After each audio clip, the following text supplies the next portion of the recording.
হিন্দুত্ববাদের কথা বলে বা হিন্দুদের কথা বলে, তো তার নিজের দেশেই তো আপনার 17 কোটি মুসলমান আছে, তো তাদেরকে উনি ওন করবেন না কেন? তো তার দেশেরই তো নাগরিক। আমাদের সঙ্গে তাদের যাতে এমন কোনো এগ্রিমেন্ট না হয় যেটা বাংলাদেশের ইন্টারেস্টকে জিওপার্টাইজ করতে পারে, এই এগ্রিমেন্টটা কিন্তু বাংলাদেশের ইন্টারেস্টকে জিওপার্টাইজ করছে। অ্যাম্বাসেডর মাহফুজুর রহমান 27 বছরের দীর্ঘ কূটনীতিক অভিজ্ঞতা, যিনি বাংলাদেশকে রিপ্রেজেন্ট করেছেন বিশ্বমঞ্চে। একটা গভর্নমেন্ট রেজিম চেঞ্জ হয়েছে, রেজিম তো সারা পৃথিবীতে সবসময় চেঞ্জ হইতেছে। ইন্ডিয়া কেন এত রিয়াক্ট করতেছে? ইন্ডিয়া আমাদের প্রতিবেশী দেশ। ধরেন চিকিৎসা যদি বন্ধ করে দেয়, আমাদের লোকজন যেতে না পারে, ভিসা বন্ধ থাকে, আমাদের লোকজন কি চিকিৎসা করবে না? চিকিৎসা না পেয়ে মারা যাব? ভারত আপনার প্রতিদিন প্রায় 10,000 ভিসা ইস্যু করতো, আপনার ভারত বঞ্চিত। ফারাক্কা পানি বন্টনের চুক্তি যখন হয়, জান দিব তবু পানি দিব না, এই ধরনের স্লোগান নিয়ে ওরা মাঠে নামতো। জগজীবনের বইয়ের মধ্যে লেখা যে বাংলাদেশের লোক পানির মূল্য বুঝে না। আমি নেপাল যতবার ভিজিট করেছি, সাধারণ মানুষের সঙ্গে কথা বলেছি, তাদের মধ্যে একটা ভারত বিরোধী মনোভাব দেখতে পেয়েছি। বাংলাদেশ এবং ইন্ডিয়ার মধ্যে সম্পর্ককে আরো ঝুঁকির মধ্যে ফেলে কিনা? এটার পটেনশিয়াল কিছু মাত্রায় তো বাংলাদেশের আছে, এখনো আপনি দুই দেশেই পাবেন, বাংলাদেশেও বহু লোক পাবেন এগুলোকে বাড়াবাড়ি মনে করছে এবং বলছে যে ভারতের সঙ্গে এগুলো করার কোনো অর্থ হয় না। ভারতেও আপনি প্রচুর লোক পাবেন, হয়তো সংখ্যায় বাংলাদেশিদের চাইতে বেশি পাবেন, যারা মনে করে যে বাংলাদেশের সঙ্গে এগুলো করার কোনো মানে হচ্ছে না। দুইটা বিষয় আমাকে খুব অবাক করে। যে পরিমাণ মানুষ আমার পডকাস্ট দেখে এটা অসম্ভব উৎসাহজনক, কিন্তু যারা আমার পডকাস্ট দেখছেন তার 80% আমার চ্যানেলের সাবস্ক্রাইবার না। একটা অনুরোধ করছি, আপনারা যদি আমার চ্যানেলে সাবস্ক্রাইব করেন তাহলে আমার কন্টেন্টের কোয়ালিটি, টপিক সব কিছু যেমন একদিকে অনেক বেশি আরও ইমপ্রুভ করবে, আবার আপনারা নিশ্চিত থাকতে পারেন আমার কোনো ভিডিও বা পডকাস্ট আপনারা মিস করবেন না। So please subscribe.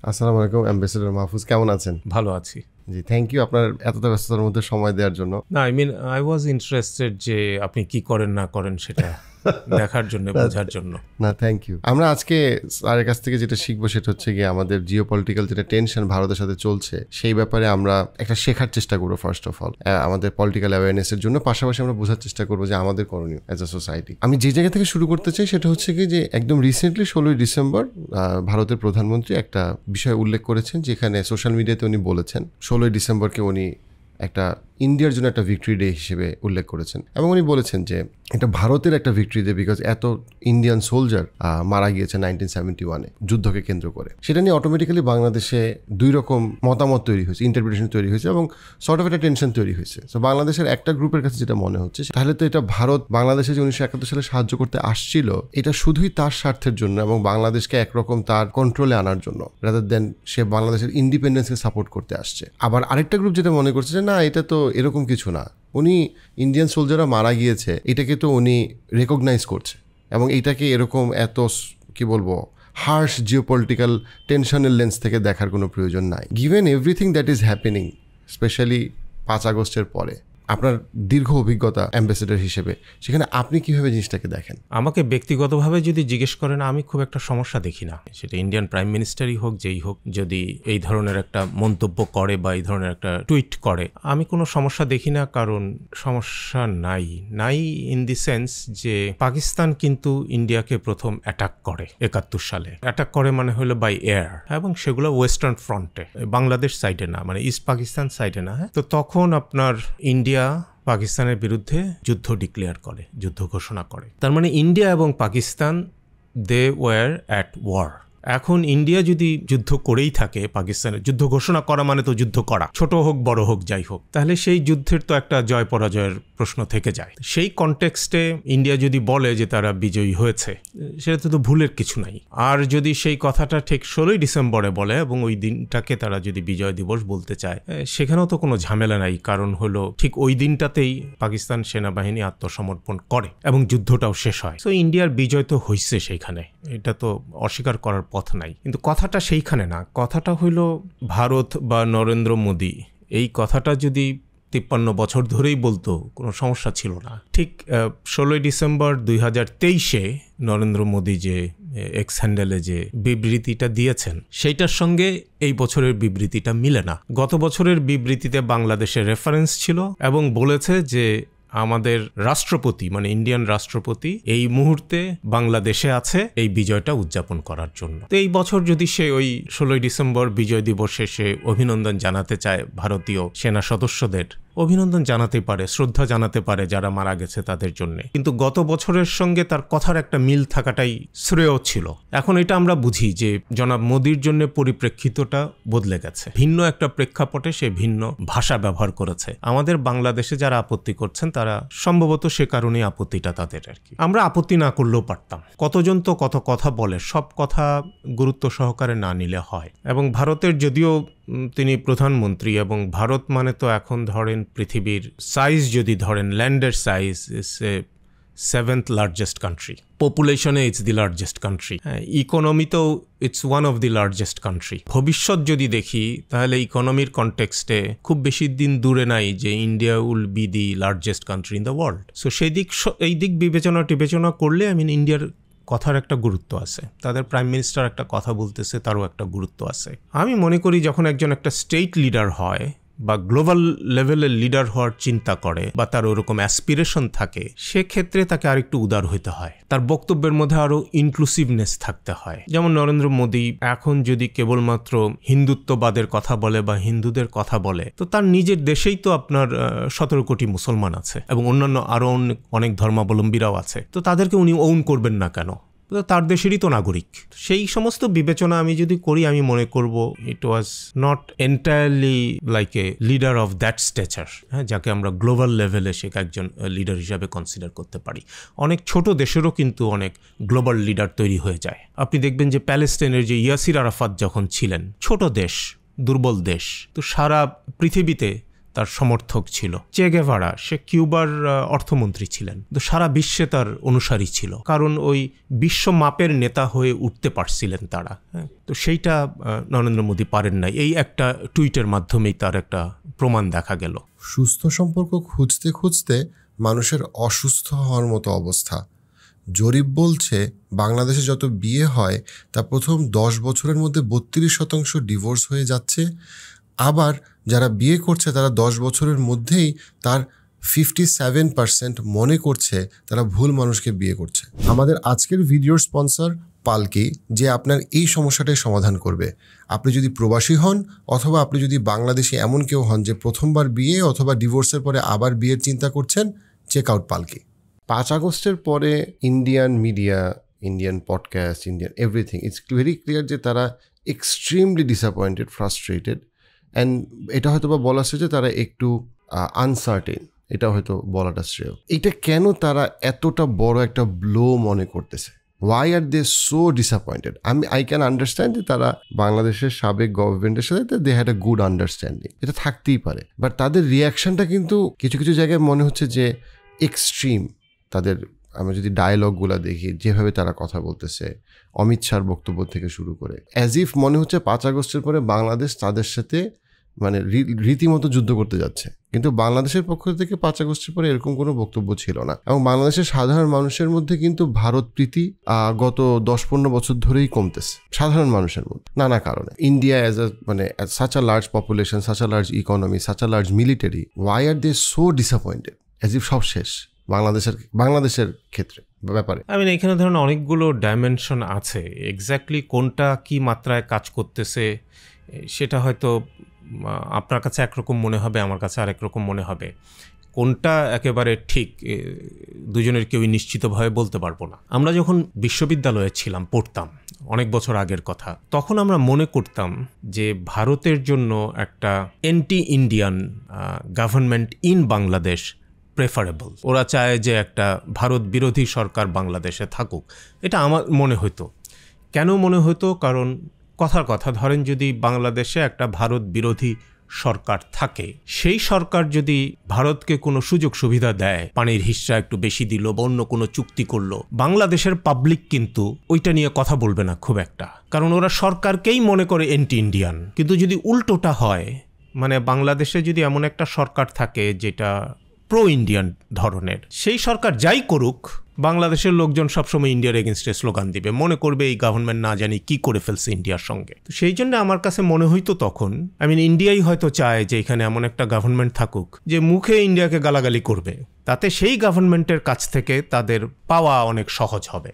এবং আমরা যখন বিশ্ববিদ্যালয়ে ছিলাম, মানে 40 বছর আগের কথা বলি, ওই সময়টাই কিন্তু বাংলাদেশে তাই ছিল। তার মানে হলো 75-এর পর থেকে যে সরকারগুলি আসছে বাংলাদেশে, তারা কিছুটা ভারত বিরোধিতাই করেছে। কিন্তু আমি একটা এক্সাম্পল দিই, ফারাক্কা পানি বন্টনের চুক্তি যখন হয়, তখন বাংলাদেশ পক্ষে উনি তখন মনে হয় deputy chief martial law administrator, উনি নেগোশিয়েট করছিলেন, হি ওয়াজ দি লিডার। তো বঙ্গভবনে যখন সেই চুক্তিটা হবে, তার আগে তো আপনার চুক্তির জন্য নেগোসিয়েশন হয়েছে, সমঝোতা হয়েছে। আমি এক্স্যাক্টলি মনে করতে, মানে সংখ্যাটা ভুল বলতে পারি, হয়তো এমন একটা চুক্তি হয়েছে যে 34,000 এবং 32,000, 34,000 কিউসেক বাংলাদেশ পাবে, 32,000 কিউসেক ভারত পাবে। তো তখন বঙ্গভবনের চুক্তির আগে আমি ইন্ডিয়ান পানি সম্পদ মন্ত্রী, আচ্ছা এই মুহূর্তে নাম মনে আসতেছে না, একটু পরে মনে হয় নাম মনে আসবে, জগজীবন রাম অথবা আমি নাম মনে আসছে না। তো উনিও হঠাৎ করে বললেন যে general, today is my birthday, হ্যাঁ তুমি আমাকে কি বার্থডে গিফট দিবা? আপনার 500 কিউসেক বাড়ায় দিচ্ছে পানি তাদেরকে, হ্যাঁ তার মানে 33,500 হয়ে গেছে বাংলাদেশ পাবে, 32,500 পাবে হলো ইন্ডিয়া, এরকম কিছু একটা হয়েছে। জগজীবন রাম, হ্যাঁ ঠিকই বলেছি, জগজীবন রামের একটা বই আছে, সেই বইয়ের মধ্যে লিখা, এই ঘটনাটা লিখার পরে বাংলাদেশ সাইডে এটা কেউ বলে নাই, কোনো ডকুমেন্টে আমি পাই নাই। জগজীবন রামের বইয়ের মধ্যে লিখা যে বাংলাদেশের লোক পানির মূল্য বুঝে না। হ্যাঁ, তো এখন দেখেন এইটা যদি প্রো ইন্ডিয়ান একটা গভর্নমেন্ট, যেটা perceive to be pro Indian, public যেটাকে প্রো ইন্ডিয়ান মনে করে, আওয়ামী লীগ গভর্নমেন্ট বা এই ধরনের কোনো একটা গভর্নমেন্ট যদি এই কাজটা করতো, এটা নিয়ে তুলকালাম কাণ্ড হয়ে যেত, অনেকেই মাঠে নামতো, বাম ডান বিভিন্ন ঘরানার লোকজন মাঠে নামতো এবং ওই জান দিব তবু পানি দিব না, হ্যাঁ এই ধরনের স্লোগান নিয়ে ওরা মাঠে নামতো। আরও একটা ঘটনা বলতে পারি, সেইটা হলো একবার আপনার মনে আছে কিনা, এটাও 30 বছর আগের ঘটনা, তালপট্টি একটা দ্বীপ, বঙ্গোপসাগরের একটা দ্বীপ, সেটা সম্ভবত পশুর নদী। পশুর নদীটা হলো ইন্ডিয়া এবং বাংলাদেশের বর্ডার, মানে পশুর নদীর মাঝামাঝি হলো দুই দেশের সীমানা। তো সেই নদীর মোহনায় ওই দ্বীপটা, তালপট্টি দ্বীপ, ওই দ্বীপটা কার ভাগে যাবে সেটা নিয়ে আমাদের দুই দেশের মধ্যে একটা টানাপোড়েন আবার শুরু হয়েছিল একটা সময়। এইটা আপনার লেট 70s-এর আর কি কথা। তো সেইটা নিয়ে যখন আলাপ আলোচনা চলছে এবং এইটা এক্স্যাক্টলি তখন ওই জেনারেল জিয়াউর রহমান ছিলেন, জেনারেল এরশাদও ছিলেন, কারণ মিলিটারি গভর্নমেন্ট তো তখন ওনারাই এইগুলোর মধ্যে ছিলেন সামনের দিকে, আর পেছনের দিকে নদীর এক্সপার্ট ফরেন মিনিস্ট্রির লোকজন তারা ছিলেন। তো ওই আলাপ আলোচনার এক পর্যায়ে, মানে নেগোসিয়েশনের এক পর্যায়ে হঠাৎ করে ইন্ডিয়ান বলল যে আচ্ছা এক কাজ করি, এরকম নদীর মোহনায় আপনার যদি কখনো আইল্যান্ড উঠে, দ্বীপ গড়ে উঠে, তাহলে সেটা ডিটারমাইন করার কিছু স্ট্যান্ডার্ড প্র্যাকটিস আছে, ইন্টারন্যাশনাল প্র্যাকটিস। তার মধ্যে একটা প্র্যাকটিস হলো যে উজানে কোনো এক জায়গায় আপনি রং ছেড়ে দিবেন নদীর মধ্যে, পানির মধ্যে দিয়ে, তারপরে দেখবেন যে ওইটা দ্বীপের কোন দিক দিয়ে যায়। এমন হতে পারে দ্বীপের দুই দিক দিয়ে গেছে, 50-50 গেছে, তখন আপনি মাঝখান দিয়ে ডিভাইড করবেন, কিংবা 80-20 হইতে পারে, কিংবা 100 ভাগে একদিক থেকে গেছে, তাহলে ওই অনুযায়ী ডিসাইডেড হবে যে দ্বীপটা কার। এই প্রস্তাব যখন দেয় তখন বাংলাদেশ পক্ষ সেটা মেনে নেয় নাই, এবং আলোচনা যাতে ওদিকে না যায় সেটা ঘুরায় টুরায় কোনো সিদ্ধান্ত সেদিকে নেয় নাই। কারণ হলো বাংলাদেশ পক্ষের মনে হয়েছে যে ইন্ডিয়ানরা যেভাবে এইটারকে ইনসিস্ট করছে, সম্ভবত তারা গোপনে কোনো এক সময় টেস্ট করে ফেলছে, 1 দিন 2 দিন 3 দিন আগে বা 10 দিন আগে। হ্যাঁ, সো তারা মোটামুটি নিশ্চিত যে ফলাফল তাদের পক্ষে যেতে পারে। এবং এটা অনেকভাবে পক্ষে আনাও যায়, আপনি জানেন যে নদী ট্রেন করা যায়, আপনার ল্যান্ড ট্রেন করা যায়, ল্যান্ডের একটা পার যদি আপনি শক্ত করে বাধাই করেন, ওইখানে পানি বাড়ি খেয়ে উল্টা দিক চলে যাবে, এরকম অনেক কিছু করা যায়। কিছু একটা ক্যারিকেচার করেও থাকতে পারে অথবা ন্যাচারালিও হইতে পারে। মোটামুটি ওরা নিশ্চিত ছিল, আমরা রাজি হই নাই, তালপট্টি কারো দিকে যায় নাই। ঘটনাক্রমে তালপট্টি এখনো জেগে ওঠে নাই। কোনো এক সময় হয়তো মনে হয়েছিল যে এটা আইল্যান্ড আস্তে আস্তে পলি জমে জমে উপরের দিকে উঠবে, কারণ ওই ফারাক্কার বাঁধ দেওয়ার কারণে পশুর নদীর পানি কমে গেছে, সো ওইখানে পলি কম যায়, পানি কম যায়, পলি কম যায়, সো ওই দ্বীপ আর উপরের দিকে উঠে নাই। আরেকটা ইন্টারেস্টিং ঘটনা এর সঙ্গে আমি বলি, এইটা অল্প কিছুদিন আগের কথা এবং এই লাস্ট রেজিমের সময় হয়েছে, যখন ভারতের সঙ্গে আমাদের সমুদ্র সীমা ডিমার্কেট করার মামলা চলছিল। না, এটা মামলা চলে নাই, আমরা মিয়ানমারের সঙ্গে মামলায় ফয়সালা করেছি, আর ভারতের সঙ্গে আমরা আরবিট্রেশনে দিয়ে দিয়েছি যে আরবিট্রেটর যাই বলবে আমরা তাই মেনে নিব। কিন্তু আরবিট্রেটরকে আমরা উভয় পক্ষ কনভিন্স করার চেষ্টা করেছি আমাদের তথ্য উপাত্ত যা আছে না আছে সেগুলো দিয়ে। তো তখন এক পর্যায়ে মোটামুটি জিনিসটা এমন দাঁড়ালো যে তালপট্টি দ্বীপ যার, সেই অনুযায়ী সমুদ্র সীমার ওই অ্যাঙ্গেল যেটা কোণ যেটা ঠিক হবে সেটা অনেকখানি নির্ভর করে। মানে তালপট্টি ভারতের পক্ষে গেলে ওরা সমুদ্র বেশি পাবে, তালপট্টি আমাদের পক্ষে গেলে আমরা বেশি পাবো, আর তালপট্টিকে যদি দ্বীপ হিসাবে কনসিডার করা না হয় তাহলে তো মাঝামাঝি দিয়ে যাবে। তা আমাদের অ্যাপ্রোচ ছিল মাঝামাঝি দিয়ে যাওয়ার, আমরা তালপট্টিকে কোনো দ্বীপ হিসাবে স্বীকার করি নাই, এবং Talpatti is still under water আর কি। যদিও বোঝা যায় যে কোনো এক সময় হয়তো সেখানে পলিটলি জমলে সেই দ্বীপ উপরের দিকে উঠতে পারে। ইন্ডিয়ানরা ইনসিস্ট করতেছিল, বিশেষ করে আরবিট্রেটর যারা, তাদেরকে এটা বলছিল যে না, এখানে একটা দ্বীপ আছে এবং এই দ্বীপ আমাদের, বিলংস টু আস। তো সেইটা প্রমাণ করার জন্য তাদেরকে বলা হলো যে আপনারা চলেন, আপনাদেরকে দেখাই। তো সেইখানে ওরা বাংলাদেশেরও একজন প্রতিনিধি রেখেছে। সো বাংলাদেশের প্রতিনিধি সহ সেই আরবিট্রেটর যারা, তারা আরবিট্রেশন কোর্টের জাজ যারা, তারা সহ এবং ইন্ডিয়ান টিম সহ একটা হেলিকপ্টারে ওরা ওই তালপট্টিটা দেখাতে নিয়ে যায় আর কি, সমুদ্রের মধ্যে। হেলিকপ্টার আপনার যখন আস্তে আস্তে নিচের দিকে নামছে ওই দ্বীপটা দেখানোর জন্য, একটা স্টেজে যাওয়ার পরে পরিষ্কার দেখা যাচ্ছিল না, হয়তো আরেকটু নামলে দেখা যেত, আরেকটু নামলে দেখা যেত, বাট হেলিকপ্টার ওয়ার্নিং দেওয়ার শুরু করেছে, হ্যাঁ, you R in danger.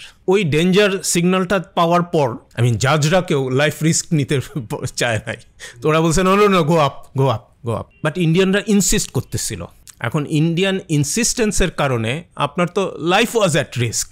So এইটার একটা প্রভাব প্রবাবলি জাজ যারা ছিলেন বা আরবিট্রেটর যারা ছিলেন তাদের রায়ে হয়তো পড়েছে। এমনিতেই প্রথম কথা হলো যে সেই আইল্যান্ডটা দেখা যায় নাই, ভিজিবল হয় নাই। আর দ্বিতীয় হলো কোনো কারণে যদি ভিজিবল হতেও ইন্ডিয়ানরা অ্যাটলিস্ট ওইটা তাদেরকে শো করতে পারে নাই। সো এই জন্য আমি বললাম যে আমাদের দুই দেশের নেগোসিয়েশনের মধ্যে অনেক জিনিস অনেক সময় কাজ করে। আমি খারাপ জিনিসও বললাম, ভালো জিনিসও বললাম, পক্ষে গিয়েছে কিছু সেই জিনিসের কথা বললাম, বিপক্ষে গেছে তেমনও বললাম। এরকম হয়তো আরও অনেক উদাহরণ আছে, আমি সব জানি না। আমি যেটুকু জানলাম সেটুকু আপনাকে বলার চেষ্টা করলাম। 5 আগস্ট পরবর্তী সময়টাকে ইন্ডিয়ান ফরেন পলিসি অথবা ইন্ডিয়ান পপুলেশন বা বিভিন্ন জায়গায় কেন এত মিডিয়া এবং তাদের ন্যারেটিভে এটা একটা ক্লিয়ার শিফট, যে সোশ্যাল মিডিয়া বলি, মেইন স্ট্রিম মিডিয়া বলি, দে আর ভেরি আপসেট আমাদের 5 আগস্টের পরে, এক্সট্রিমলি আপসেট। কেন?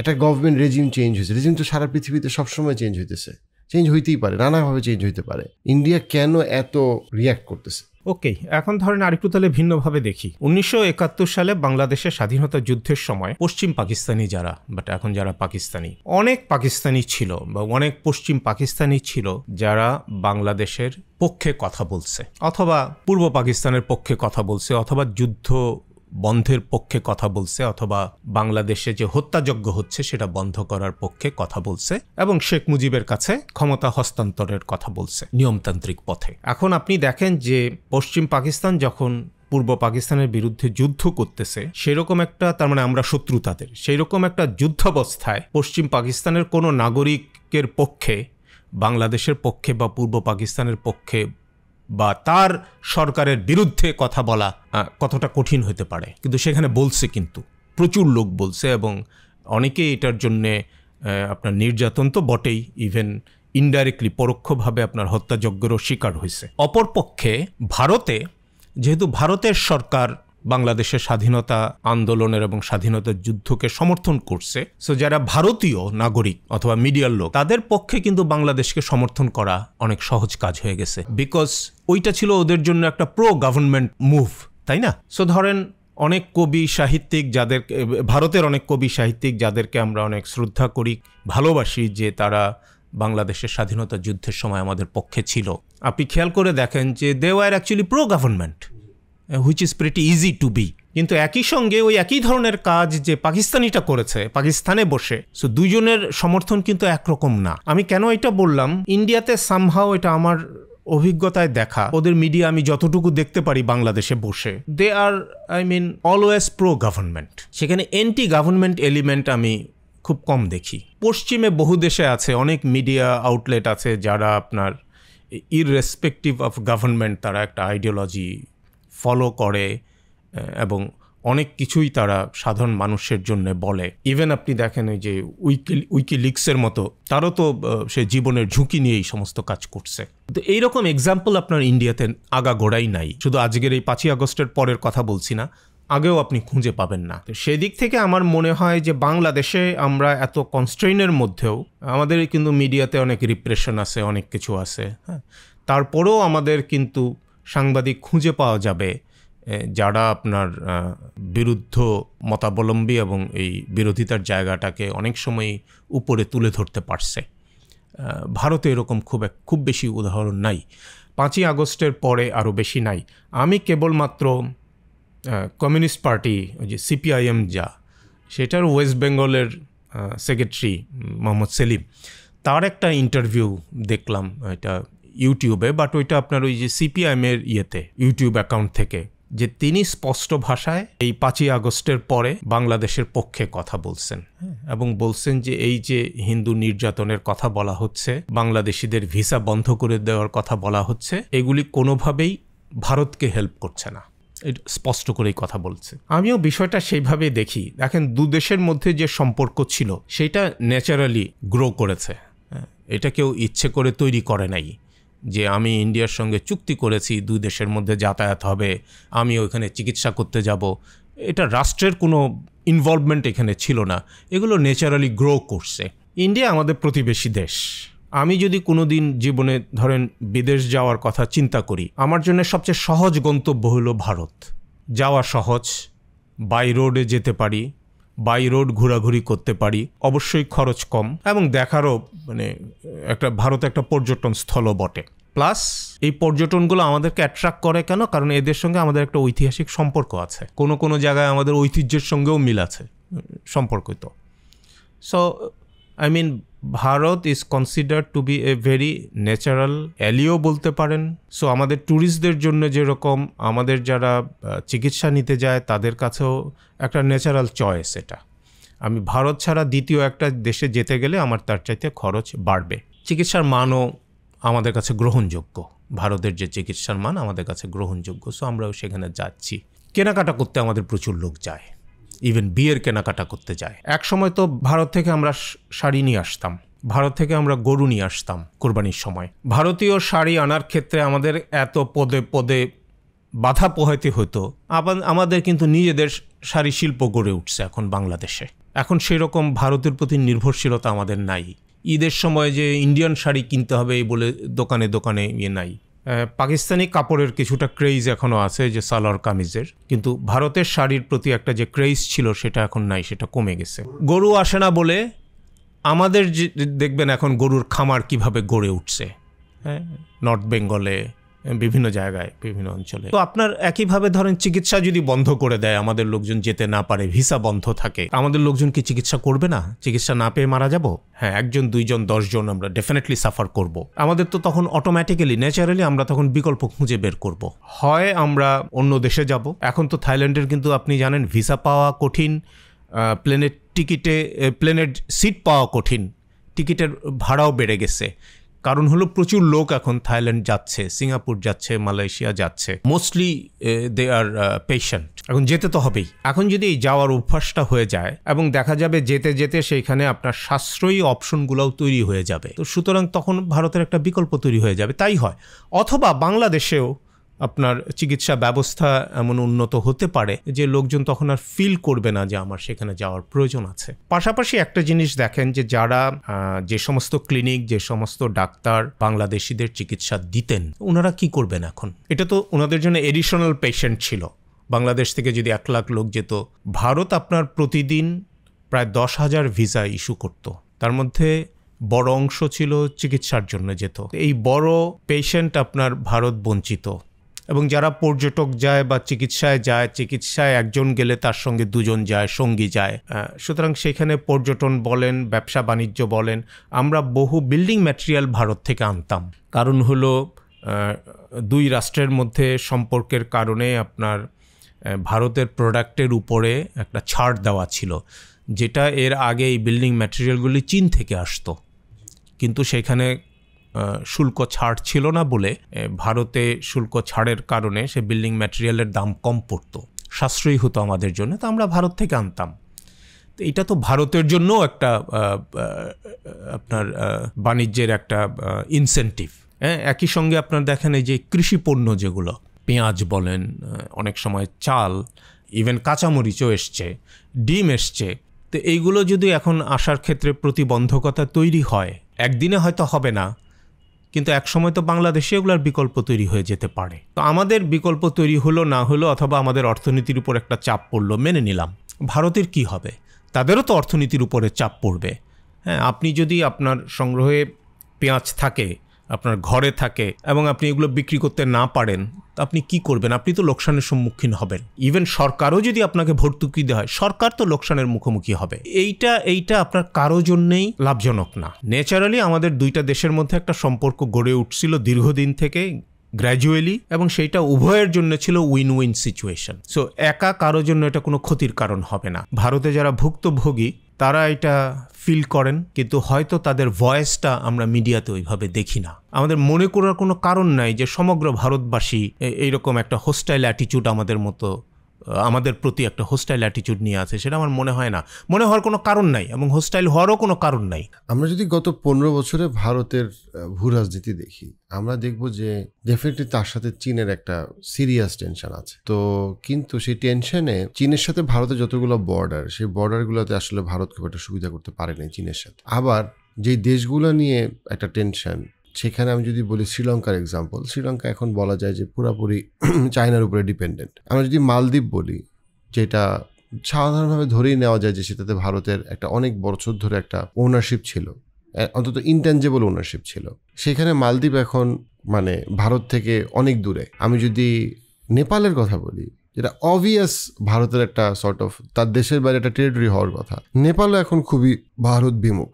এবং বাংলাদেশে আমরা যদি দেখি যে বাংলাদেশে 2002 সালে আপনার যতটুকু ভারতীয় সমর্থন ছিল, বা 2008 সালেও ইভেন যতটুকু সমর্থন ছিল, যত সময় গেছে তার সাথে থেকে 2023 সালে সাধারণ মানুষের মধ্যে ভারত বিমুখতা কিন্তু অনেক বাড়ছে। এবং তারই একটা মানে ফলশ্রুতিতে যখন একটা অন্তর্বর্তীকালীন সরকার বলি অথবা বর্তমান সরকারকে আপনি যেই টার্মই দিই না কেন, এই গভর্নমেন্টের ক্ষেত্রে কিন্তু সাধারণ মানুষের একটা প্রত্যাশার জায়গা হচ্ছে গিয়ে যে ভারত বিমুখতা। তারা প্রো ইন্ডিয়ান গভর্নমেন্ট চাচ্ছে না। তারা চাচ্ছে যে, তারা মনে করে যে ভারত আসলে আমাদের জন্য খুব মানে ফ্রেন্ডলি, কি বলবো, অ্যালাই হচ্ছে না বা হইতে পারতেছে না।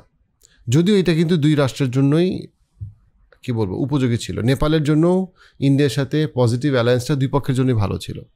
Y is it happening? মানে পিওরলি মানে জিওপলিটিক্যাল পয়েন্ট অফ ভিউ থেকে ভারত কোন বড় মার্কারটা মিস করতেছে? আপনি বললেন, কিন্তু আমি ঠিক 100% মেনে নিব না যে বাংলাদেশের মানুষ এখন ভারত বিরোধী। এটা ঠিক যে এখন যারা রাজনীতিতে সক্রিয় বেশি, তাদের মধ্যে ওরকম একটা ভারত বিরোধিতা দেখা যাচ্ছে। এবং এইটা প্রধানত হয়েছে যেহেতু ভারতেও আপনার এরকম উস্কানিমূলক অনেক কিছু ওরা করছে।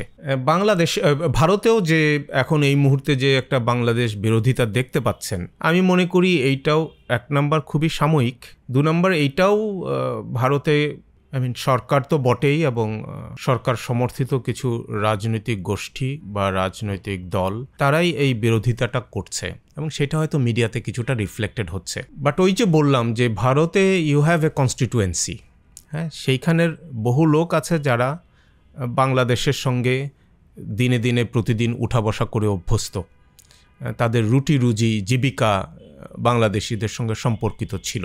আমার মনে হয় না তারা সেখানে সেইভাবে বাংলাদেশ বিরোধী কোনো অবস্থান নিয়েছে। হ্যাঁ, কেউ কেউ নিতে পারে, যখন একটা প্রোপাগান্ডা চলে, আমারও একসময় খারাপ লাগতে পারে, কারণ এই প্রোপাগান্ডা শুনে শুনে আমি একরকম মনোভাব আমার তৈরি হয়ে যেতে পারে। কিন্তু আপনি আরেকটু গভীরভাবে চিন্তা করলে দেখবেন যে তা ঠিক না। বাংলাদেশের মানুষও যে আমরা যদি বলি যে অত বেশি ভারত বিরোধী হয়ে গেছে এখন এই মুহূর্তে, হয়তো না, আর যদি হয়েও থাকে সেটাও খুব সাময়িক। জিওপলিটিক্যালি এটা কি ধরেন একটা ইন্ডিয়ার সর্ট অফ একটা আনওয়ান্টেড কনসিকুয়েন্স না, যখন সে তার নেইবারিং এতগুলো দেশে তার যে, ঠিক আছে, আপনি যেগুলি বললেন, তো আমি দেখি যে মালদ্বীপ, হ্যাঁ এটা ট্রু যে মালদ্বীপে এখন যে সরকার, সেই সরকার ভারতের চাইতে চীনকে তাদের উপযোগী বন্ধু মনে করছে। শ্রীলঙ্কার ক্ষেত্রে ঠিক তা না, মাঝখানে একটা সময় ছিল যে চীন সেখানে অনেকখানি আধিপত্য বিস্তারের জন্য চেষ্টা করেছে। এই মুহূর্তে ঠিক সেরকম না, কিন্তু ভারতের সঙ্গে শ্রীলঙ্কার একটা টানাপোড়েন আগেও ছিল, কিন্তু সেটাকে অত বড় করে না দেখলেও চলে। নেপালের সঙ্গে মাঝে মাঝে টানাপোড়েন চলে। আমি নেপাল যতবার ভিজিট করেছি, সাধারণ মানুষের সঙ্গে কথা বলেছি, তাদের মধ্যে একটা ভারত বিরোধী মনোভাব দেখতে পেয়েছি। কিন্তু একই সঙ্গে যেহেতু নেপাল আপনার ভারত পরিবেষ্টিত এবং একটা ল্যান্ডলক কান্ট্রি, সুতরাং তাদের সাইকিতে কিছুটা ভারতের প্রতি নির্ভরশীলতাও তো আছে। ভুটানে ভারতের প্রতি নির্ভরশীলতা অনেক বেশি, কিন্তু একই সঙ্গে সেখানেও কিন্তু ভারত বিদ্বেষী কিছু কিছু মনোভাব রয়ে গেছে। এটা সব জায়গাতেই থাকে। আপনি তো বললে হয়তো বিশ্বাস করবেন না, পাকিস্তানেও আপনার ব্যবসায়ী যারা, তারা অনেকেই চায় যে ভারতের সঙ্গে সুসম্পর্ক তৈরি হোক, কারণ তারা মনে করে যে ভারত একটা বিশাল বাজার এবং পাকিস্তানের অনেক পণ্য আছে যেগুলো তারা ভারতে বিক্রি করতে পারবে। তার জন্য তারা চায় যে ভারতের সঙ্গে তাদের সুসম্পর্ক প্রতিষ্ঠিত হোক, ব্যবসায়িক সম্পর্কটা অন্তত থাকুক। তো রাজনৈতিক সম্পর্কটা রাজনৈতিক কারণে সামহাও ভালো না হওয়ার কারণে এই সুযোগটা হয়তো তাদের আসেনি। কিন্তু যার সঙ্গে যেরকম সম্পর্কই থাকুক, এগুলো তো সময় সময় বদলায়। যখন রাজা বদলায় তখন রাজনীতিও বদলে যায় আর কি। বাংলাদেশেও এটা চিরস্থায়ী হওয়ার কোনো সুযোগ আমি দেখি না, যেটা ভারতেও দেখি না। বাট এটা সত্য যে এই মুহূর্তে উভয় দেশে আমাদের মধ্যে একটা বৈরিতা কাজ করছে। সুস্থ সম্পর্ক খুঁজতে খুঁজতে মানুষের অসুস্থ হওয়ার মতো অবস্থা। জরিপ বলছে বাংলাদেশে যত বিয়ে হয় তা প্রথম 10 বছরের মধ্যে 32% ডিভোর্স হয়ে যাচ্ছে। আবার যারা বিয়ে করছে তারা 10 বছরের মধ্যেই তার 57% মনে করছে তারা ভুল মানুষকে বিয়ে করছে। আমাদের আজকের ভিডিওর স্পন্সর পালকি, যে আপনার এই সমস্যাটাই সমাধান করবে। আপনি যদি প্রবাসী হন অথবা আপনি যদি বাংলাদেশে এমন কেউ হন যে প্রথমবার বিয়ে অথবা ডিভোর্সের পরে আবার বিয়ের চিন্তা করছেন, চেক আউট পালকি। এই বৈরিতার ক্ষেত্রে কমানোর ক্ষেত্রে বাংলাদেশের ধরেন ভূমিকা কি হইতে পারে বা বাংলাদেশ কি করতে পারে? বিকজ ভারত একটা অনেক বড় রাষ্ট্র এবং বাংলাদেশে 18 কোটি মানুষ বা মতান্তরে 20 কোটি মানুষ। আপনার মনে করেন ভারত যখন উস্কানি দেয় তখন বাংলাদেশেরও মানুষ অনেক রকম উস্কানি দেয় এবং দুটাকে নেগেটিভলি কমপ্লিমেন্ট করে। আইডিয়ালি আমরা ডেফিনেটলি মিত্রতা চাই, কিন্তু আপনি যদি দেখেন যে বাংলাদেশে কিন্তু বিভিন্ন রকম, যেমন ওরা অখণ্ড ভারতের কথা বলছে, এইবার আমাদের দেশে অনেকে বলছে যে না, বাংলা ওর ম্যাপও অনেক বড় হওয়া উচিত, যেটা আবার ভারতকে ট্রিগার করে অ্যান্ড সো অন। আবার আমরা যদি দেখি যে আমাদের দেশে ওই দেশে যেমন আপনার মানে হিন্দুত্ববাদের একটা মধ্যে কিছু একটা গোষ্ঠীর মধ্যে আমরা কিছু উগ্রতা দেখতে পাই। আবার বাংলাদেশেও কিছু কিছু জায়গায় আমরা দেখতে পাই মনে হচ্ছে যেন তারা মানে যদি ভারত বাংলাদেশের যুদ্ধ শুরু হয় তারা হয়তো সবার আগে পালাই যাবে, কিন্তু তারাই আবার মানে যুদ্ধের মতো একটা উস্কানিমূলক কথাবার্তা বলা শুরু করতেছে। কিছু বুঝুক আর না বুঝুক মুঘল ইতিহাসকে সামনে তুলে এনে কি যেন একটা ফ্যান্টাসাইজ করার চেষ্টা করতেছে, যে ফ্যান্টাসির আসলে কোনো আগামাথা নাই। সো এই ক্ষেত্রে বাংলাদেশের জায়গা থেকে কিভাবে এটার মানে সর্ট অফ ভারতের সাথে টেনশনটাকে কমানো যায় বা কমানোর জন্য কি করা যায় বা বাংলাদেশ কি করতে পারে? সাধারণভাবে আপনার ধরেন যে জাতি যত বেশি শ্রম দেয় সে জাতি তত বেশি সমৃদ্ধ হয়, তাদের সমৃদ্ধি নিয়ে আসে। আমি মনে করি যে মানুষের আর্থিক সমৃদ্ধি যত ঘটে তত তার অন্যান্য ফ্যাকাল্টিগুলো ডেভেলপ করে মানুষ হিসেবে এবং সাংস্কৃতিকভাবে, তখন তারা তত বেশি সমৃদ্ধ হওয়ার সুযোগ পায় এবং সমৃদ্ধ হয়। এবং তখন এই যে কিছু মানবিক গুণাবলী যেগুলো আমরা দেখতে চাই, সেই গুণাবলীগুলো তখন অনেক বেশি বিকশিত হয়। তার মানে হলো আপনি যে বলছেন যে উস্কানি যখন দেয়া হয় এক পক্ষ থেকে, তখন আরেক পক্ষও সেই উস্কানির শিকার হয় এবং এই পাল্টাপাল্টির কারণে দেখা যায় যে আপনার তিল থেকে তাল হয়ে যাচ্ছে।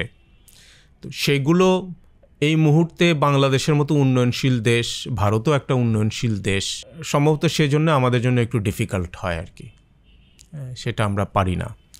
তো এইটা বাংলাদেশ গ্র্যাজুয়ালি যখন একটু সমৃদ্ধ দেশ হবে, আমরা চিন্তা চেতনাতেও তখন সমৃদ্ধ হতে পারবো। তখন হয়তো এই ধরনের উস্কানিতে, সেটা ধর্মীয় উস্কানি হতে পারে, যে কোনো ধরনের সাংস্কৃতিক উস্কানি হতে পারে, ভাষা নিয়ে হতে পারে, গায়ের রং নিয়ে হতে পারে, বিভিন্ন জিনিস হতে পারে। তো সেগুলো থেকে আমরা তখন হয়তো মুক্ত হতে পারবো। কিন্তু এটা ধরেন খুবই অ্যাবস্ট্রাক্ট কথা। ভিন্নভাবে যদি বলি, যেটা আপনি জিও পলিটিক্সের কথা বলছেন, আমি দুঃখিত যে এতক্ষণ পর্যন্ত ওই বিষয়ে আসি নাই। ভারত তো আমি আগে একবার বললাম যে এটা 7th লার্জেস্ট কান্ট্রি। হ্যাঁ, বাংলাদেশ আপনার 1.5 লাখ স্কোয়ার কিলোমিটারের মতো একটা দেশ, 1.5 লাখের কম। সেখানে ভারত 32 লাখ স্কোয়ার কিলোমিটারের চাইতেও বড় সাইজে। তো দেখেন বাংলাদেশের চাইতে 20 গুণ, 18 গুণ এরকম একটা দেশ। সো জিওগ্রাফিক্যালি ভারতের তো একটা অ্যাডভান্টেজ আছেই vis-a-vis Bangladesh, if you consider the size. আর বাংলাদেশের আপনার অলমোস্ট 3 দিকেই আমরা ভারত দ্বারা পরিবেষ্টিত, একদিকে অল্প একটু আছে আমাদের হলো মিয়ানমারের সঙ্গে সংযোগ। আবার মিয়ানমারের সঙ্গে যে সংযোগটা আছে সেটা আবার পার্বত্য এলাকা, উভয় সাইডে, আমাদের দিকেও ওটা পাহাড়ি, ওদের দিকেও পাহাড়ি, ওদের দিকে আরও ভয়ঙ্কর পাহাড়ি এটা, যে কারণে ওদের মধ্যে আমাদের মধ্যে ওই বর্ডার দিয়ে কমিউনিকেশনটা খুবই হিস্টোরিক্যালি খুব অল্প আর কি। ইন্ডিয়ার সঙ্গে যেহেতু মোটামুটি প্লেইন ল্যান্ড এক, আর দুই হলো যেহেতু কলকাতা একটা সময় গ্রেটার বেঙ্গলের ক্যাপিটাল ছিল, সেই কারণে আমাদের একটা কলকাতামুখী যাওয়ার একটা প্রবণতা ছিল, বহু আগে থেকে হিস্টোরিক্যালি ছিল। সেইভাবে আপনার এদিকে আমাদের একটা ভারতের সঙ্গে একটা যোগাযোগ সহজেই তৈরি হয়েছে। উল্টো দিকে ভারতের আপনার অনেকগুলো দেশ, যেহেতু সাইজে বড় দেশ, অনেকগুলো দেশের সঙ্গে তার বর্ডার। এক হলো আমাদের খুবই ছোট বে অফ বেঙ্গলের অল্প একটু অংশ আমরা পেয়েছি, তাও সেটা আপনার সেই সমুদ্র সীমার ডিমার্কেশনের পরে একটা ন্যারো হয়ে গেছে, কিন্তু ভারতের সেটা অনেকখানি ওয়াইড, তারা ভারত মহাসাগর পেয়েছে। এবং একই সঙ্গে তাদের পাকিস্তানের সঙ্গে বর্ডার আছে, ভুটানও বাংলাদেশের মতো পরিবেষ্টিত, নেপালও পরিবেষ্টিত, চীনের সঙ্গে তাদের বর্ডার আছে, বাংলাদেশের সঙ্গে তো আছেই, শ্রীলঙ্কার সঙ্গেও ইন এ সেন্স বলতে পারি বর্ডার আছে। এমনকি যদি আপনি তাদের দ্বীপ আন্দামান নিকোবর কনসিডার করেন তাহলে থাইল্যান্ডের সঙ্গেও তাদের একটা প্রক্সিমিটি আছে। So it's a huge country, তার বহুদিকে তার মুখ আছে। সুতরাং জিওগ্রাফিক্যালি ইন্ডিয়ার একটা অ্যাডভান্টেজ আছে, কিন্তু বাংলাদেশের একটা স্পেশাল ক্যারেক্টারিস্টিক্স আছে। যদি আমরা ইন্ডিয়ার সঙ্গে কম্পেয়ার না করি তাহলে এটা ইন্ডিপেন্ডেন্টলি বলতে পারি যে আমাদের একটা স্পেশাল ক্যারেক্টারিস্টিক্স আছে। ক্যারেক্টারিস্টিক্সটা কি? সেটা হলো ইন্ডিয়ার আপনার 24টা স্টেটের মধ্যে 7টা স্টেট বাংলাদেশের উত্তরে এবং পূর্বে। সো ইন্ডিয়ার যে মেইন ল্যান্ডটা, সেই মেইন ল্যান্ডের থেকে ওই 7টা স্টেট এ লিটল ডিফারেন্ট, একটু অফ সাইডে পড়ে গেছে, মানে বাংলাদেশটা মাঝামাঝি জায়গায় পড়ে গেছে। যদিও উপরে হিমালয় রেঞ্জের কারণে আপনার ওইদিকে এক্সেস একেবারে নাই আমাদের উত্তর দিকে, আমাদের মানে ধরেন ইন্ডিয়ারও উত্তর দিকে, নেপালের উত্তর দিকে, কিন্তু এরিয়াল ডিস্টেন্স যদি কনসিডার করি তাহলে আমাদের থেকে চায়নার দূরত্ব খুব বেশি না। তো যদি ধরে নিই যে ভবিষ্যতে চায়না এবং ইন্ডিয়া এই দুটো দেশ বিশ্বের প্রধান দুটো কেন্দ্র হবে, লোকসংখ্যা অনুযায়ী তো বটেই, ইকোনমির ভলিউম অনুযায়ীও বটে, এবং অ্যাট দ্য সেম টাইম হ্যাঁ, তো তাহলে বাংলাদেশ কিন্তু মাঝামাঝি একটা জায়গায় অবস্থান করছে, বাংলাদেশ, মিয়ানমার, এরকম আর কিছু কান্ট্রি, যার সঙ্গে আপনার কিছুটা কমিউনিকেশন চায়নারও হওয়ার সুযোগ আছে, কিছুটা কমিউনিকেশন ইন্ডিয়ার সঙ্গে হওয়ারও সুযোগ আছে। তো সেই বিবেচনা করলে বাংলাদেশের একটা স্ট্র্যাটেজিক ইম্পর্টেন্স তৈরি হয়। ত্রিপুরায় যা কিছু হচ্ছে সেইটা বাংলাদেশ এবং ইন্ডিয়ার মধ্যে সম্পর্ককে আরও ঝুঁকির মধ্যে ফেলে কিনা? সরি, ত্রিপুরায় কি হচ্ছে স্পেসিফিক বলেন। পার্টিকুলারলি যে বিভিন্ন সময় দেশে একটা গ্রুপ সেটাকে স্বাধীন করার চিন্তা করছে এবং বিভিন্ন রকম কনফ্লিক্ট, এবং যদিও হ্যাঁ ইন্ডিয়ায় ওই জায়গা থেকে ইন্ডিয়া অনেক বেশি একটা বিভক্ত রাষ্ট্র, স্পেশালি বিভিন্ন অঞ্চলে তাদের নানা সময় তাদের কনফ্লিক্ট জোন তৈরি হয়, বাট আমরা 5 আগস্টের পরে আমরা ত্রিপুরাতে একটা বড় রকম কনফ্লিক্ট দেখতে পাইছি, আপরাইজ দেখতে পাইছি। এটা সারা বছর ধরেই চলতেছিল, নট নেসেসারি 5 আগস্টের পরে শুরু হয়েছে। বাট সেই ক্ষেত্রে ইন্ডিয়ার থেকে একটা বড় ব্লেম হচ্ছে যে বাংলাদেশের মাধ্যমে পাকিস্তানি গোয়েন্দা সংস্থারা আর্মস পাঠাচ্ছে বা ইত্যাদি। এটা ইন্ডিয়ার অভিযোগ বাংলাদেশের ব্যাপারে। অ্যান্ড বাংলাদেশেও আমি বলবো যে কিছু কিছু জায়গায় ইম্যাচিউর স্টেটমেন্টস আছে যে তারা এখানে সর্ট অফ ক্লিয়ার করতেছে না তাদের অবস্থানটা অনেকের ক্ষেত্রে। তো সেই জায়গাটাকে আপনি কি মনে করেন? যে আমি প্রথম কথা হলো যে ওই যে কথাটা বললেন যে ইন্ডিয়ার যে অভিযোগ, এটার পটেনশিয়াল কিছু মাত্রায় তো বাংলাদেশের আছে।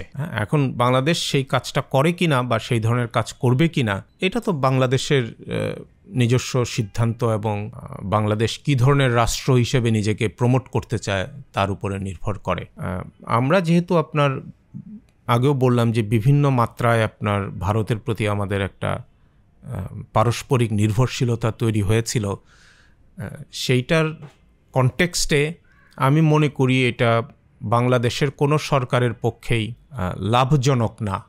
ওই ধরনের যে পটেনশিয়ালের কথা আপনি বললেন, সেই ধরনের পটেনশিয়ালের সঙ্গে ইনভলভড হওয়াতে আমাদের জন্য লাভজনক না, বরঞ্চ আমাদের সঙ্গে স্ট্রেইট রিলেশনশিপে আমি দেখি যে লাভ বেশি। বাট এটা হলো আমার বিবেচনা। আমি বললাম ত্রিপুরা এবং অন্যান্য যে মণিপুর আছে, অন্যান্য যে সমস্ত জায়গায়, সেখানে হ্যাঁ, ভারতের কেন্দ্রীয় সরকারের বিরুদ্ধে অবস্থান তো অনেকেরই আছে, অনেকেরই থাকতে পারে। সেন্ট্রাল ভারতীয় যারা, তারাও কখনো কোনোভাবে এরকম কোনো থ্রেট হয়তো ফিল করে নাই। এইটা আমরা যেহেতু বাংলাদেশে থাকি, আমাদের কাছে অনেক সময় এগুলো কাল্পনিক মনে হইতে পারে।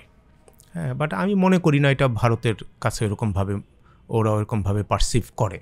বোথ লাস্ট, এটা হচ্ছে আমাদের লাস্ট ডিসকাশনের আলাপ, বোথ চিকেন নেক আর হচ্ছে ফেনি, এটা নিয়ে প্রচুর ডিসকাশন হয়। একদিকে চিকেন নেকের সেন্সিটিভিটি আমরা জানি, ওইদিকে চায়না এবং ভারতের দুইটা রাজ্য, এবং রিসেন্টলি ইভেন চিকেন নেকে আমাদের বাংলাদেশ বিমান বাহিনী একটা বড় ঘাঁটি করারও পরিকল্পনা ফাইনালাইজ করছে। আবার অন আদার হ্যান্ড ফেনি নিয়ে অনেক সেন্সিটিভিটি হয়, বিকজ মানে ফেনিতে ইন্ডিয়ান আর্মি অনুপ্রবেশ অ্যান্ড অল অফ দ্যাট, বা ফেনিকে দিয়ে চিটাগাংকে বিচ্ছিন্ন করে অ্যান্ড অল। ডিসকাশনটাতে বাংলাদেশের ম্যাচিওর পয়েন্ট অফ ভিউ কী হওয়া উচিত? আপনার এই প্রশ্নের উত্তর দিতে গেলে আমরা একটু কোল্ড ওয়ারের সিনারিওটা দেখলে মনে হয় সহজ হবে। মানে যখন আপনার nuclear weapon USA and Soviet union উভয়ই আপনার বিল্ড করা শুরু করলো, সো দুই পক্ষই জানে যে এটা তারা ব্যবহার করবে না। কিংবা ইন্ডিয়া পাকিস্তানও দেখেন যখন নিউক্লিয়ার ওয়েপন বিল্ড করা শুরু করলো, কেন করলো? Because that work as a deterrent মানে হলো যে আপনারও ক্যাপাসিটি আছে আমাকে মেরে ফেলার, আমারও ক্যাপাসিটি আছে আপনাকে মেরে ফেলার, সো দুজনেই যেন চুপচাপ থাকি, কেউ কাউকে বাগড়া দিই না, মানে সমান সমান এটা দুজনেই ফিল করতে পারি। সো আপনি আমার দুর্বলতার দিকটা এক্সপ্লয়েট করতে চান না, আমিও আপনার দুর্বলতার দিকটা এক্সপ্লয়েট করতে চাই না, যেহেতু আমি জানি যে আপনাকে খোঁচাইতে গেলে আমিও খোঁচা খাবো। তো ভারতের আপনার জিওগ্রাফিক্যালি ধরেন যদি কোনো একটা দুর্বল জায়গা থাকতে পারে, আমাদেরও থাকতে পারে। আপনার কাছে হয়তো ফেনীর ওই অংশটা মনে হচ্ছে, আরও অন্যান্য আরও অনেক অংশ কম বেশি এরকম থাকতে পারে। এগুলো নিয়ে আসলে সাধারণভাবে মানে পাবলিক স্ফেয়ারে কথা বলা অসমীচীন, মানে কথা বলা উচিত না। মানে আপনারও যদি ধরেন বা আমার একটা হাত বা পায়ে আপনার জখম থাকতো, এটা নিয়ে তো পাবলিকলি যদি কথা বলতেন আমি তো অফেন্ডেড হইতাম, তাই না? ঠিক ওই জিনিসটা ওরকম আর কি, এগুলো নিয়ে কথা বলতে হয় না, বলা উচিত না। এখন যদি কথা বলতে হয় let's say for academic purpose, Bangladesh cannot match India militarily, প্রশ্নই আসে না। বাংলাদেশ বাদ দেন, পাকিস্তানই তো আপনার ইন্ডিয়ার সঙ্গে মিলিটারিলি ম্যাচ করতে পারে না, কোনো সম্ভাবনাই দেখি না। তো সেখানে বাংলাদেশের কোনো সম্ভাবনাই নাই। আপনি জাস্ট স্ট্যাটিস্টিক্স যদি দেখেন তাহলেই ক্লিয়ার হয়ে যাবেন, হ্যাঁ, যে আমাদের কতগুলো ওয়েপন আছে, ওদের কতগুলো ওয়েপন আছে, আমাদের কতজন মিলিটারি পার্সোনাল আছে, ওদের কতজন মিলিটারি পার্সোনাল আছে। ইটস প্রিটি ইজি এটা ক্যালকুলেট করা, এটা কঠিন কোনো জিনিস না। তো সুতরাং সেইখানে আপনার মানে কোথায় তার নেক একটু চিকন হইল না হইল, it doesn't give any advantage to Bangladesh, never, এটা কোনোভাবেই হয় না। সো আমাদের এটা নিয়ে কথা বলাটা খুবই একটা বাতুলতা। হ্যাঁ, এখন আপনার চাচার অনেক গায়ের জোর আছে, ওইটা দেখায় যদি আপনি আমাকে ধমকান, সেইটা কতটুকু আপনার ফলদয় হবে এবং আপনার চাচা কতটুকু আপনাকে সাহায্য করতে আসবে না আসবে, এবং আসলে আপনার কতটুকু বেনিফিট হবে, আপনার মর্যাদা কতটুকু থাকবে না থাকবে। আপনার চাচাও তো আপনাকে থাপ্পড় দিতে পারে যে তুই ওখানে গেছিস কেন মারামারি করতে। সুতরাং আমি মনে করি বাংলাদেশের জন্য, আমাদের জন্য এইটা নিয়ে কথা বলাটা আর কি শোভন না, উচিত না। এটার যদি আরও কোনো সুন্দর শব্দ থাকতো আমি সেটা ব্যবহার করতাম। অপরদিকে যদি আমাদের দুর্বলতা বলেন, হ্যাঁ আমাদের দুর্বলতাও আছে, কিন্তু আমাদের দুর্বলতা থাকলেও বাংলাদেশ তো 17 কোটি মানুষের দেশ। আপনাকে যখন কেউ আক্রমণ করবে আপনি সেটা প্রতিহত করার চেষ্টা করবেন। যদি মিলিটারি আক্রমণ হয়, মিলিটারিলি যা অর্থ আপনার আছে, যা মাইট আপনার আছে, আপনি সেটা দিয়ে সেটা প্রতিহত করার চেষ্টা করবেন। তো আপনার যদি সেখানে 100 ভাগ ক্ষয়ক্ষতি হয়, আপনি তো ওর 10 ভাগ ক্ষতি হলেও করতে পারবেন, 20 ভাগ ক্ষতি হলেও করতে পারবেন। আর 17 কোটি মানুষ ছোট মানুষ না, সংখ্যা অনেক বিশাল বড়। হ্যাঁ, ইভেন ভারতের সঙ্গেও যদি কম্পেয়ার করে বলেন, তারপরেও এটা অনেক বেশি, ছোট না। ভারতে আপনি দেখেন সেখানে ওদের লোক সংখ্যা যাই হোক, যত বেশি হোক, ওখানেও তো আপনার 17 কোটি মুসলমান আছে, ওখানেও আপনার বাংলা ভাষাভাষী অন্তত 10 কোটি লোক আছে। সো ওইখানেও আপনি, আমি তো বললাম এখন এই অবস্থাতেও যখন আমাদের দুই দেশের মধ্যে সম্পর্ক খুবই বৈরী, এখনও আপনি দুই দেশেই পাবেন, বাংলাদেশেও বহু লোক পাবেন যারা এগুলোকে বাড়াবাড়ি মনে করছে এবং বলছে যে ভারতের সঙ্গে এগুলো করার কোনো অর্থ হয় না। ভারতেও আপনি প্রচুর লোক পাবেন, হয়তো সংখ্যায় বাংলাদেশিদের চাইতে বেশি পাবেন, যারা মনে করে যে বাংলাদেশের সঙ্গে এগুলো করার কোনো মানে হচ্ছে না। সুতরাং আমাদের ওই দুর্বলতা, ফেনীতে বলেন যেখানেই বলেন, যদি দুর্বলতা থেকেও থাকে, এইটাকে ইউটিলাইজ করা অত সহজ কাজ না। সেগুলি পরিস্থিতি কখন আসে? একটা এক্সট্রিম সিনারিওতে যাওয়ার পরে তখন আসে। সেই রকম সিনারিওতে যাওয়ার চিন্তা তো আমরা কেউই করি না, এবং আমি মনে করি ওরকম সিনারিওতে যাওয়ার মতো বাস্তবতাও নাই, সম্ভবও না। কারণ দুটো দেশেই ওর চাইতে অনেক বেশি পরিমাণ শক্তি আছে, যে শক্তি আপনার যুদ্ধের বিপক্ষে কাজ করবে। তো ভারত বাংলাদেশের মিত্রতা আমরা সবাই চাই। থ্যাংক ইউ অ্যাম্বাসেডর মাহফুজ এতটা সময় দেওয়ার জন্য আমাদেরকে আজকে। অ্যান্ড এটা একটা খুবই ভালো একটা সর্ট অফ ক্লাস ছিল জিও পলিটিক্সের উপরে। সো আমি অনেক কিছু শিখছি। সো থ্যাংক ইউ সময় দেওয়ার জন্য। আমার মনে হয় আমি যেটুকু বলছি যদি সেগুলা কাজের কথা হয়ে থাকে, I will be very happy যে এটা কারো কাজে লাগছে বা কেউ এটা শুনে উপকৃত হচ্ছে। একটা জিনিস কি, আপনি যে বিষয়ে কথা বলেন আলোচনা হওয়া উচিত। মানে আপনি যা বলবেন সেটার উপরে আরেকজন তর্ক করতে পারে, আরেকজনের ভিন্ন রকম যুক্তি থাকতে পারে। আমরা যত বেশি আলোচনা করব, আমিও যদি আরও 5 জনের কথা শুনি এই একই বিষয়ের উপরে, আমার কথায় হয়তো অনেক ফাঁকফোকর থাকতে পারে, কিন্তু আরও 5 জনের কথা যখন শুনবো আমিও উপকৃত হতে পারি, আমিও অনেক কিছু তখন সেখান থেকে শিখতে পারি। এমনকি আপনি যখন প্রশ্ন করেন, আপনার প্রশ্ন শুনেও কিন্তু আমার ভেতরে আপনার প্রশ্নের উত্তরগুলি যখন তৈরি হয়, আমি তখনও কিন্তু অনেকগুলো জিনিস নতুন করে ইম্প্রোভাইজড হয়ে যায় আর কি, অটোমেটিক্যালি। এবং এগুলো যারা চর্চা করে বা আমি নিজেও যদি চর্চা করি, হয়তো উই উইল কাম আপ। এবং যারা শুনবে, দর্শক শ্রোতা, তারাও কিন্তু অনেক রকম উপদেশ এবং এইখান থেকে যে সমস্ত ফাঁকফোকর আছে সেই সমস্ত জায়গাগুলো পূরণ করতে পারবেন। থ্যাংক ইউ আজকে আপনার সময়ের জন্য। জি, আপনাকেও ধন্যবাদ।